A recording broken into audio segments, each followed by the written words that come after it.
என்கிட்ட இது குறையா இருக்குது பாஸ்டர், அதனால தான் நான் என்ன செய்கிறேன், ஒருவேளை இந்த ஆசீர்வாதங்களெல்லாம் பெற்றுக்கொள்ள முடியலையோ அப்படின்னு நினைக்கிறேன் அப்படின்னா நீங்கள் எதெல்லாம் உங்களை குறித்து சொல்வீங்க?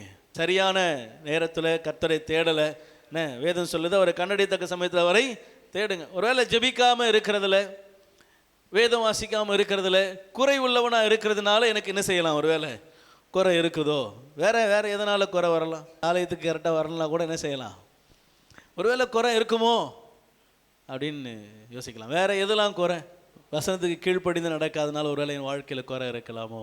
நான் ஒன்று சொல்லட்டுமா, உங்கள் சிந்தை தான் தடை, உங்கள் யோசனைகள் தடை, உங்கள் விசுவாச குறைச்சல் தடை.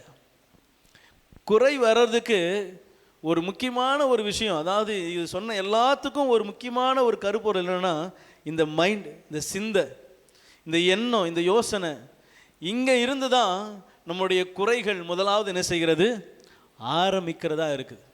உங்கள் குறை ஆண்டவரிடத்துலேருந்து வர இடத்துலேருந்து குறை இல்லை, நம்மிடத்துல சில இடங்களில் குறை இருக்குது அப்படின்னா அது ஆரம்பிக்கிற இடம் என்னுடைய சிந்தை, என்னுடைய இருதயம்.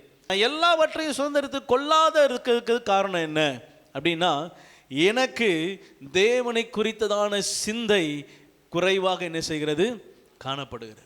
விசுவாசம் எனக்கு குறைவாய் காணப்படுகிறதா இருக்கிறது. எனக்கு ஆண்டவரை குறித்ததான அறிவு கம்மியாக என்ன செய்யுது இருக்குது.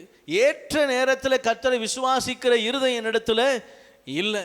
சொன்ன வார்த்தைக்கு அப்படியே கீழ்ப்படுகிற சிந்தை என்னிடத்துல இல்லை. சில நேரங்களில் நாம் இது எல்லாவற்றிலும் தவறுகிறதுக்கு காரணம் என் சிந்தையிலே நான் யோசிக்கிற காரியங்கள், என் சிந்தையிலே நான் கொண்டு வருகிற காரியங்கள், என் அனுபவத்தில் நான் யோசிக்கிற காரியங்கள், இவைகள் தான் என்னுடைய ஆசீர்வாதத்துக்கு நான் எல்லாவற்றையும் சுதந்திரித்துக் கொள்வதற்கு உண்டான தடையாக என்ன செய்கிறது, குறுக்க முட்டுக்கட்டையாக என்ன செய்யுது, நிற்கிது.